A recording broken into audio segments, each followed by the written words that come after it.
Hello families, আমি ইন্দ্রিলা। আশা করি সবার দিন খুব ভালো যাচ্ছে। তো তোমাদের সাথে চলে এলাম আমি আমার একটা নতুন মিনি ট্রাভেল ব্লগ শেয়ার করতে।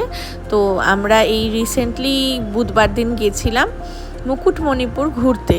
অ্যাকচুয়ালি আমার হাজব্যান্ডের বন্ধু একজন থাকে জার্মানিতে, সে এসছিল ওখানে, তার বাড়ি মুকুটমণিপুরের কাছেই। তো ওখানে আমরা ঘুরতে গেছিলাম আর তার বাড়িতে তার সাথে দেখা করতেও গেছিলাম। তো তাই জন্যই ওখানে মেনলি যাওয়া, আর একটু ঘোরাও হবে। তো তোমরা দেখতে পাচ্ছ এখন দুর্গাপুর ব্যারেজের কাজ চলছে, মানে লাস্ট 1964-এর পরে এই কাজ শুরু হয়েছে।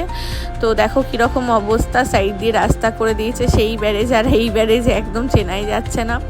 আর সেদিনকে ওয়েদারটাও খুব ভালো ছিল, বিশাল যে গরম ছিল তাও নয়, মেঘগুলো একদম সেই শরতের মেঘের মতন ছিল। তো অনেকক্ষণ ট্রাভেল করে যাওয়ার পর আমরা ওই রিসর্টে, একটা মিলি রিসর্ট বলে নাম ছিল মুকুটমণিপুরের কাছে, ওখানে আমরা লাঞ্চ করবার জন্য ঢুকেছিলাম। তো বেশ ভালো আর কি খাবার দাবার, তোমরা ট্রাই করে দেখতে পারো। তো সব রকমই পাওয়া যায় খাবার। তারপরে আমরা এখন মুকুটমণিপুর গিয়ে পৌঁছালাম, কার পার্কিং করে ওখান থেকে টোটো নিয়ে টিকিট কেটে আমরা ড্যামের ওপর দিয়ে টোটো করে যাচ্ছিলাম চারিদিকটাতে। কংসাবতী কুমারী নদীর যেটা সঙ্গমস্থল, এগুলো দেখলাম।